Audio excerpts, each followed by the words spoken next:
I want to go back to what you said a moment ago, Thank that you. 70 or 80% of the clients, they interact with the sourcing agent in Vietnam through text. And I'm The thinking, sourcing man, agent, not sourcing agent only.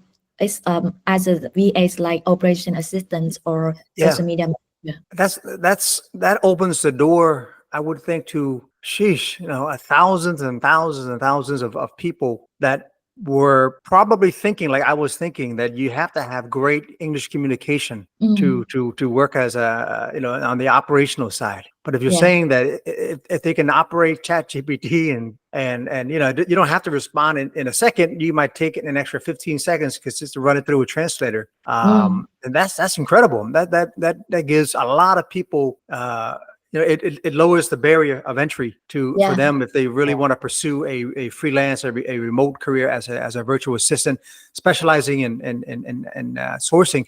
And I can see why now you're saying sourcing would be the lowest hanging fruit for a lot of Vietnamese people. I think the communication barrier would be the number one driving force that limits and also creates this unnecessary fear and anxiety amongst Vietnamese remote workers, or those who might not work remote but are seeking an opportunity and just trying to figure out, man, where do I go?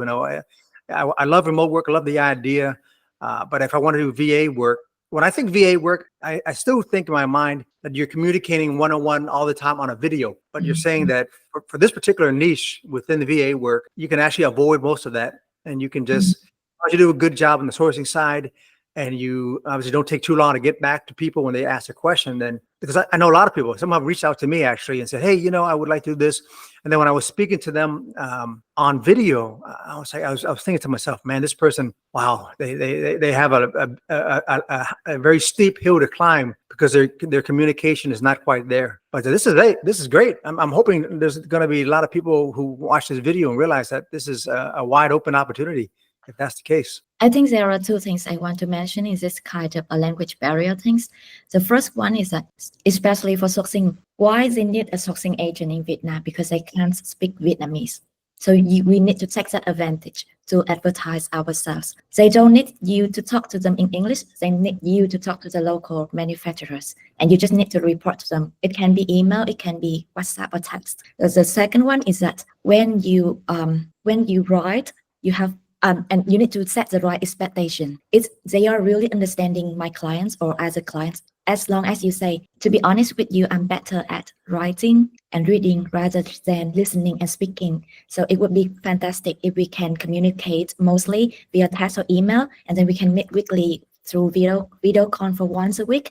I would be really appreciated. So when you set the right expectation, the client knows that you can do the work. Maybe the communication is not as good, but they trust you because you are honest. So that's the two main things I always remind my students, that don't make it as a challenge. Take it as something that you are learning and you are improving yourself. That's great. That's Yeah. brilliant, actually. And I think how you position it there, and how they can quickly overcome that potential barrier for the employer side as well as for them too, because again, people are going to be fearful, and if you can say, well, you don't have to, and this is how you can communicate and make it clear the expectations, so that they understand, as long as you're doing a great job, and if you have a once a week video call just to update and go through some more specific things, then it's okay. That's awesome. This is completely new to me, actually.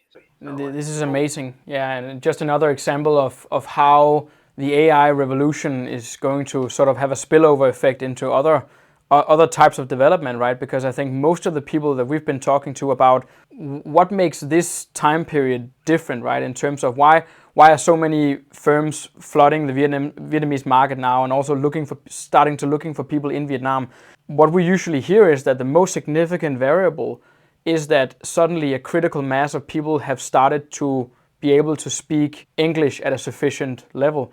But when you add the AI component and you say but now you actually have a piece of technology that can remove that barrier to entry, or at least lower it significantly, right? So yeah, wow.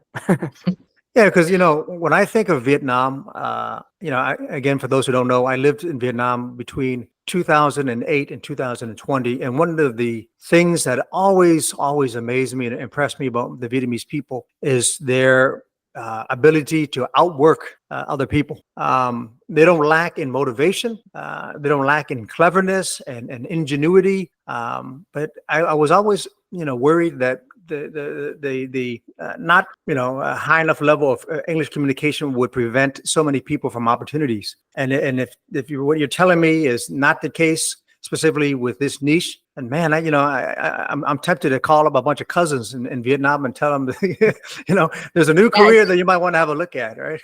Yeah, we never know, and I have so many students that are so afraid of speaking English. That's why in my course from the beginning, I didn't have English class.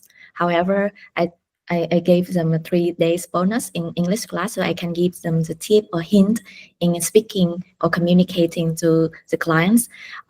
Most of them feel more confident in the way they represent themselves. It's more about the flow, not the fluency. So if you can attract people in the conversation, it's more important than your vocabulary and whether you pronounce that word right or wrong. So I think that's what people should focus more than the pronunciation. It's important, but not that important. 100%.